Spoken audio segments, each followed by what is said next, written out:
What is up, YouTube? It's Rules for Rebels here, and in today's video, we're going to be looking at two different examples of a private labeled product. Now, the private labeled product we're looking at is a watermelon slicer. Now, both these people who made these products have decided to market them in different ways, have done their packaging differently, and one of them has even modified the product itself. So I just kind of want to walk you guys through and kind of show you guys two different angles of how somebody chose to private label this very simple but very cool product. So first off, what is it? It's a watermelon slicer. As you can see here, these things are really popular online right now. They're getting really popular on Amazon. We're coming into the summer and barbecue season and things like that. And if you go in like Review Kick or AMZ Trader or any of those sites, you're going to see a million people trying to build reviews and who are selling watermelon slicers. So I think it may be a little bit too late to jump into this arena. I showed you guys in a video the other day how watermelon slicers, like a month ago, a lot of people were selling them for like $20 a piece, and the people who didn't private label them, the competition came in, and now I think I showed you guys one listing where there was 110 different sellers on a single listing, and it had gotten so bad the price was driven down to a penny, which I imagine to ship something like this is probably going to cost maybe $2.60. So basically what those people selling for a penny are doing, they're maybe making $2 off shipping if they're self-fulfilled and charging for shipping, and then making a penny on the actual sale of the product. So they, this is a pretty cheap product. They may be making a small margin, but really I bet you some people are just trying to dump inventory. I have gotten about 6 of these watermelon slicers so far. I wish I had more for this video, but I've actually given a bunch of them away. And if you guys wonder how I get these free products, here is all the Amazon junk I've gotten just in the past week. You can see all those boxes. There are Amazon sellers oftentimes give away either free products or heavily discounted products in exchange for reviews to build up their reviews and sales rank on Amazon. It's completely within the terms of service. It's great for sellers as they can build up feedback, and it's great for buyers as we can get free stuff. So if any of you guys are interested in knowing, how to get free stuff or what these review exchange sites are, 2 of my favorites are reviewkick.com and amzreviewtrader.com. If you want, I will put a link in the description box below to where you can get a list of over 40 different review sites and email lists where you can get free stuff. But without further ado, let's jump right into this. So if we notice, this one is marketed as a watermelon slicer, right? And that's really what it is. That's what most people market it as, a watermelon slicer. This product, however, they call it a sweet slice, and they're trying to open it to a larger audience. So whereas this guy says, buy my thing to slice watermelon, this guy says not only can this slice watermelon, it can do honeydew, cantaloupe, or you can even slice and serve cake with it, right? So this guy's trying to appeal to a broader audience, whereas this guy's just trying to appeal to the watermelon crowd. So let's, just in terms of packaging and marketing, which one do you guys like better?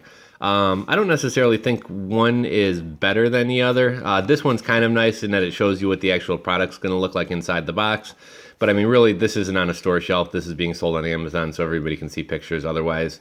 100% premium quality. As silly as it sounds, having little, satisfaction guaranteed and 100% quality and things like that, they really do jump out to buyers. I think that's kind of smart to put something like that there. This one seems to try to go after more of the high-end crowd, more of a toned-down marketing message, where this one is, as seen on TV, sweet slice, here's a friendly watermelon. So we're kind of going after different crowds, and you'll see when I open up the products kind of why they go that angle. So let's open this up here. Now, nothing else in the box, just this. This is basically the watermelon slicer. So how does it work? You use the back end here to actually slice the watermelon. So you slice the watermelon. Then you go in here and, finish kind of cutting it out, squeeze it, pick it up, and serve it. So why is this kind of a neat gadget?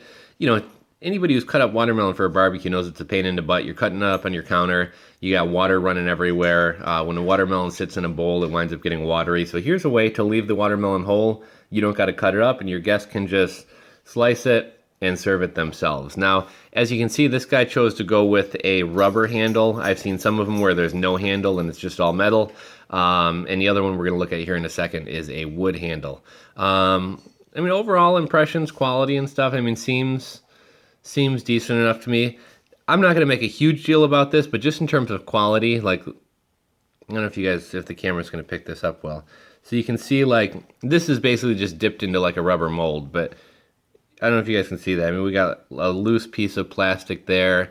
You know, basically either their die cut molds aren't that good quality, or they've used the molds too many times and they're leaking, or they just weren't that careful with quality control. I don't know if you can see. I mean, there's a lot of like frayed rubber and stuff around here. It wasn't the best quality molding, but I mean, really, for something you're going to pick up, I forget how much they even sell this for. I'll link to both these products in the description box if you want to check them out or see what they sell for. I'm guessing this probably sells for $9.99 or $12.95. Actually, you know what? Let's find out right now. Actually, Amazon.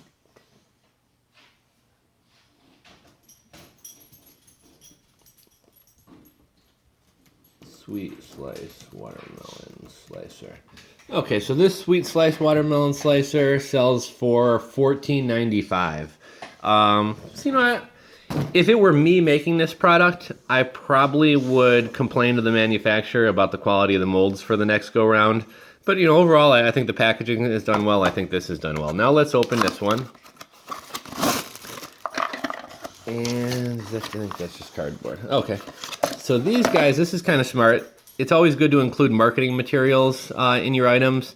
And I don't recall, I was looking into this the other day. I forget what Amazon's rules are in terms of, typically Amazon doesn't want you putting things with your website in Amazon Prime fulfilled items, because you're basically going to be siphoning business away from the Amazon site to your site, which is good for you because you don't pay that 15% fee. It's not good for Amazon because Amazon's not getting their cut. And if you notice, they're giving you 15% off. So basically, that's what they would be paying in Amazon fees were they to sell on Amazon. So they're trying to drive you off of Amazon and over to their own website. And they're happy to offer you a 15% coupon, because if they can convert you to a Kitchery customer as opposed to an Amazon customer, it's good for them. And also on the back of here, it kind of shows the instructions, shows how to use the tool.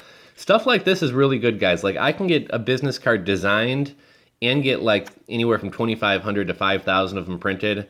It's going to come out to probably a third of a penny per piece, if not even less than that. And, you know, you're able to get a coupon out there. They got their QR codes. If you got a QR scanner on your phone, you can go to their website, you get a coupon, and you get instructions.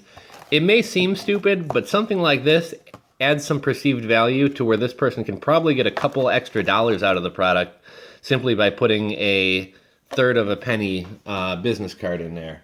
Let's see here. So if we go to Kitchery watermelon slicer, let's see how much this one sells for. So the Kitchery model sells for, what the heck? Well, I'm going to pause the video for a second so I can find the price on this. Okay, so I found a Kitchery model sells for $14.97. I forget what the other one, maybe $1 more. But let's take a look at these. So, like I said, this one, these guys went with kind of the rubber. This one, they went with wood. And I actually think this looks really nice. This is kind of, almost reminds me of like deck furniture type wood. And they have a nice logo done on theirs. Can we focus on that? The Kitchery. I think these guys did a really good job of private labeling this product. This thing, there's no branding on here. There's no labeling on here. Nobody knows that this is a sweet slice. But this one, even after it comes out of the box, people know it is from the Kitchery.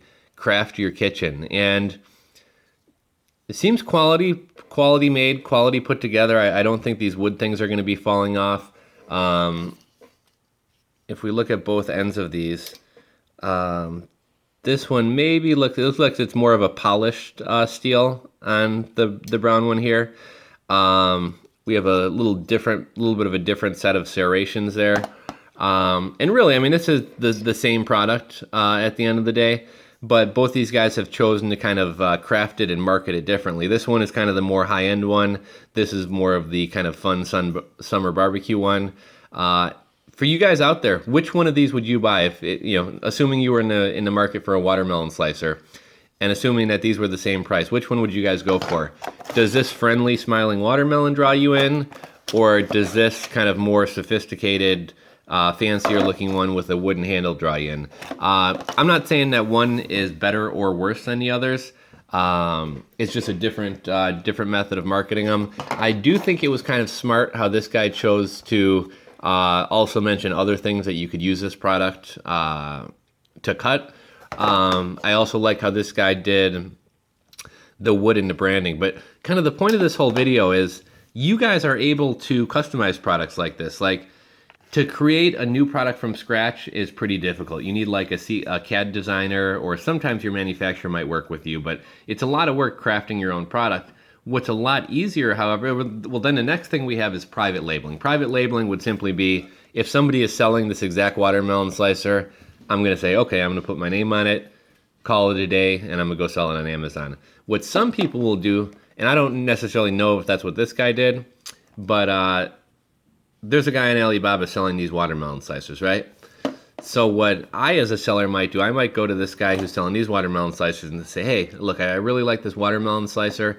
I'd like to modify it and make it a little bit differently than other people. Now, they may customize something just for me, or they may say, okay, we have 4 different choices for handle grips. You can go with no grip at all and have this entire thing be metal. You can go with the rubber handle. And we can also do the rubber handle for you in 12 different colors. So if you wanted yellow, if you wanted blue, if you wanted green, you could do that. We can emboss or what's the word I'm looking for? Screen print onto this item for you. And we also offer wood handles. So I might say, okay, I want to go with the wood handle. And they may have a couple different stains. They may have a couple different ways that the wood is mounted on. You might be able to pick this like 4-screw thing here. There may be some other ways where it's mounted on. But basically, they'll present you with kind of a menu of choices in terms of how you want to design your product.